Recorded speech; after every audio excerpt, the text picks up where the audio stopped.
I have come to the stage of my Islamic life to believe that any encounter that we have with someone that we are talking to them about Islam, and it does not include talking about the oneness of Allah, I personally believe that it ain't Dawah.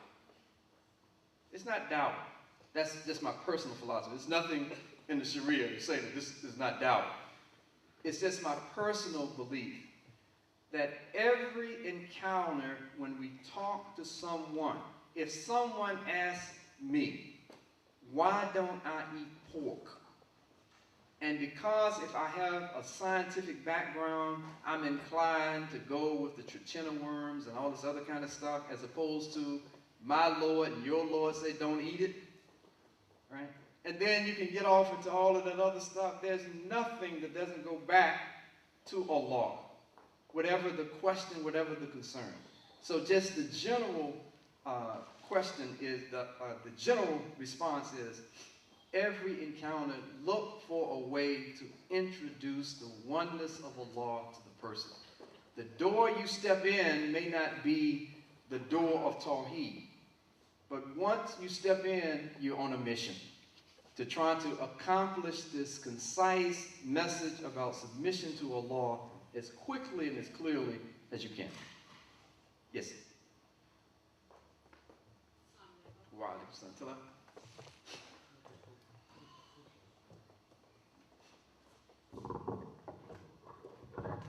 I just wanted to touch the experience, and it is just a comment. On my way to Atlanta, we were traveling with my family. We had to stop by at the rest area. After me and my daughter, we were about to leave, this lady, she approached us and she said, do you speak English? And my daughter, she started smiling. So we gave the message, yes we do. And attire, she was wearing an Indian dress, where I was in my attire.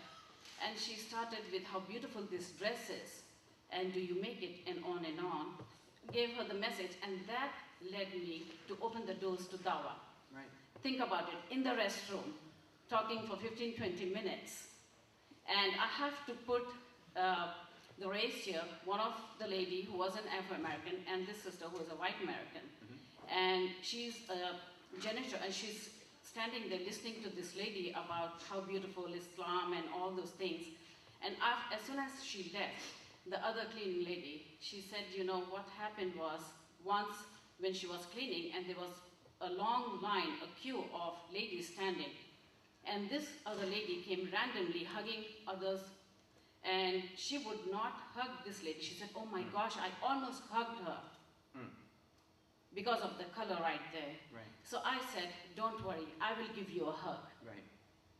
That led the doors, which they never heard about Islam, and coming to the point as to, do you speak English? Right. So the attire also makes a big, difference as to, and inshallah, hopefully, someday, yep, it can get into the heart. Yep. Jazakallah khair. That's a very good point. We have to be opportunistic. We have to look for every opportunity to try to engage someone in discussion about Allah. Every opportunity, whether it's the dress, that's a very good point. And the sisters, unlike the brothers, every time you go out, you're like a walking billboard. All this money is spent on Why Islam billboards all over the nation, and it's a very good thing. But and we should have to continue, we have to do more. I'd like to get some up in Winston-Salem.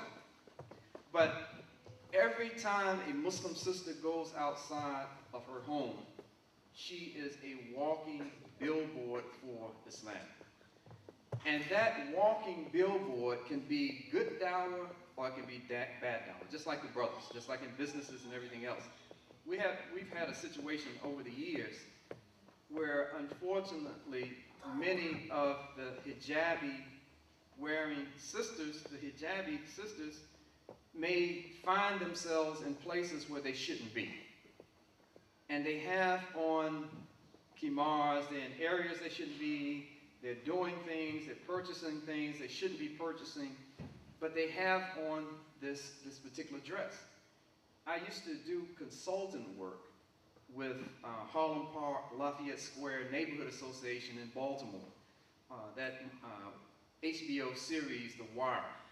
Part of the area that was covered in The Wire included this Harlem Park, Lafayette Square. It was a very bad drug area. And this is just about the dress. That there was the guy who was supplying the drugs on a particular street in this neighborhood. And the street pushers would know when he had the dope for them to re-up, because he would put on a beautiful white kufi, like your kufi. And he would just stroll down the street. And they would know that now it's time for you to come to re-up for your dope. And so whenever I would go into an area, just sort of stand around and observe for a little bit. And when I saw this guy walking with this beautiful kufi, it attracted my attention. It's like, wow, I wonder where he got that kufi from. This is a nice white kufi he has on. But it didn't take long to realize what was going on. He was using one of the symbols for Muslim men to let the dope dealers know that come and get your dope. So this can be a curse, but all of us in here will make sure and be committed that this, our dress, will be something that is attractive to others. It's not something that you calling people to nonsense, like buying dope and this kind of thing. Coming up, let me make one quick point too, and that is that as much as we're talking about how our appearance and our behavior and our actions are actually a form of Dawah, I don't want us to leave from here, and I know Brother Tarek is not going to allow you to leave from here thinking that you can just go around with the outward appearance and a nice, pleasant smile and think that you have discharged your responsibility for Dawah. We have not. That's part of the package. The other important part of the package is for us to manage each day, manage each week in a way that we set aside some time in which we can consciously invite others to submission to Allah. So that means at the end of the day,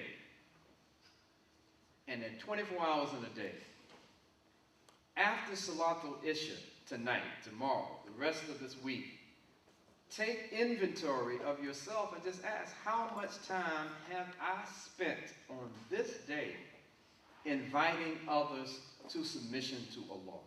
If I can say, oh, I do that on the third Fridays at 6 o'clock in the evening, well, what about all those other days of the week? It seems like it's more than Friday, and I thought there were 4 weeks in a month. What about the other 3? So whatever it is that we're doing, I'm not trying to make little of anything that we're doing, but it just means that this mission of Dawah is so important that we have to find ways to do more. We have to find ways to set aside time to do more. We have to engage our young people in this mission. This is a mission that young people in particular are very suited for.